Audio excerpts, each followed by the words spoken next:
Hello, my name is Zach Taylor, and I am doing a slideshow on problems in education. My topic is lack of parental involvement. The reason that I chose this topic was because of my previous experience at a private day school for autism. Um, During the time I was a behavior tech, and we had a lot of challenging behaviors throughout the week, and I feel that some of it could have been avoided by just having a little bit of communication with the parents. It's almost like they just dropped them off at school and was like, well, here you go. You have them now for the next, 7 or 8 hours. So basically, some of the behaviors that we ran into that were quite challenging were because lack of communication. Parents were not telling us about medications being changed, and that can cause a huge impact on the way a child behaves, especially if they have autism. Another change was in the diet. They're not getting a certain kind of food anymore, and it's causing them to have cravings, causing them to act out at school. And another one was just basically family changes. One instance, dad is the disciplinarian. Dad is the strong arm, and he's the one that kind of holds the fort together. And then mom is at home by herself because dad had to fly out of town for a couple weeks. And so we're witnessing a kid come to school, and he's already amped up, so to say, and ready to act out because his routine has changed. His dad is out of town. When these simple things don't get conveyed to the staff, it makes the week extremely rough.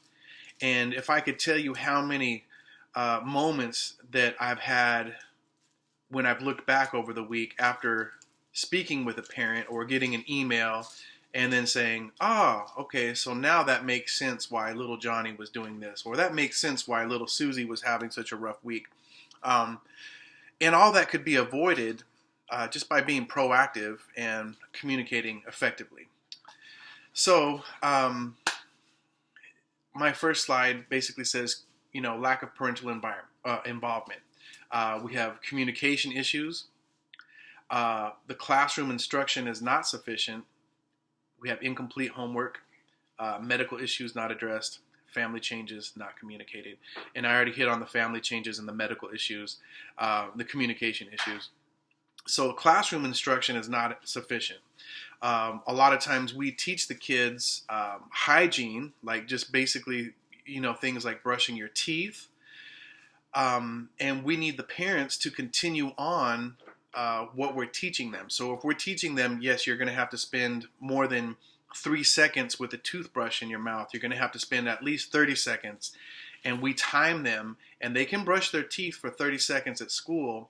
We expect the parents to, at home, time them and brush their teeth for 30 seconds, not just 3 seconds in the mouth. Okay, I'm done.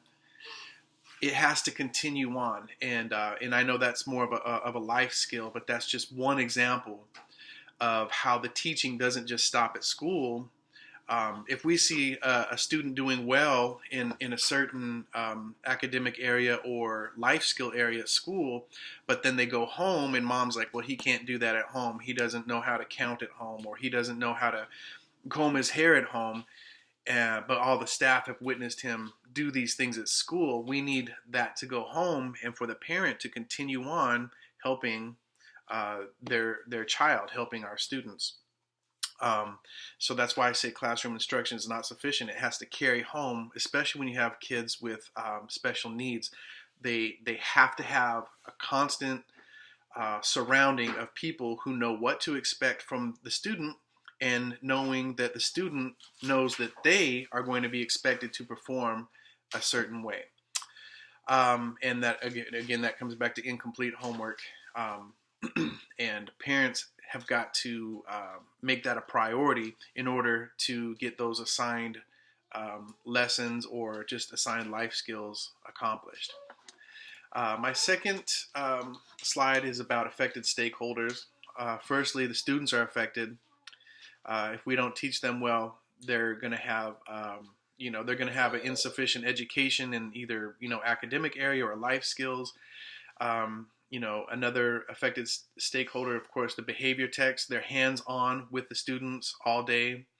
The specialists, the ABA therapists, the administrators, and last but definitely not least are the parents, because after the kids are done being in school, they're going to be with their parents. And unfortunately, many of the kids that we work with at this particular school will probably never be independent. They'll probably never live on their own.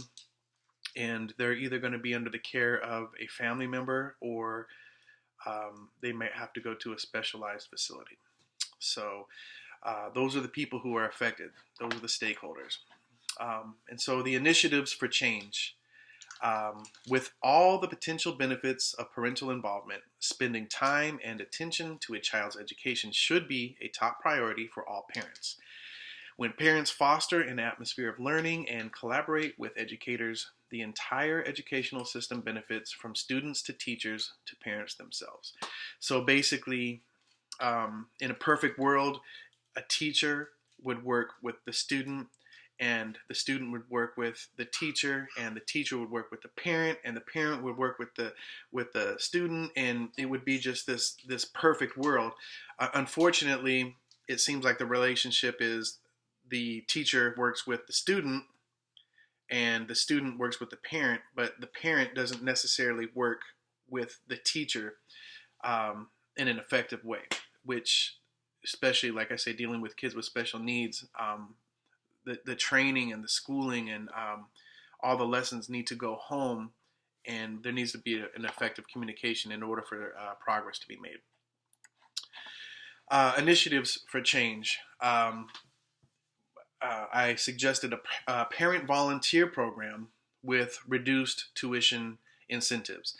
And that's only applicable at this particular school because there are a lot of parents who actually pay the tuition, which is a $46,000 tuition payment a year. So that applies in this case to this school. And basically, if parents were to contribute their volunteer time, maybe they could get a reduction in their students' tuition. So part of the parental volunteer program is they can lead in reading groups, they can help grade homework, they can simply eat with the students, because sometimes lunch is like the worst time, because the different dietary restrictions, having 2 microwaves and 10 kids, that can get a little chaotic, especially if some kids are really hungry, and a lot of people have no patience, so they want to eat when they want to eat, and having just an extra set of hands to hand out napkins or white faces. I mean, these things it's critical, and it would be such a help. Assist with recreational activities. Our kids love to go outside and they love to walk.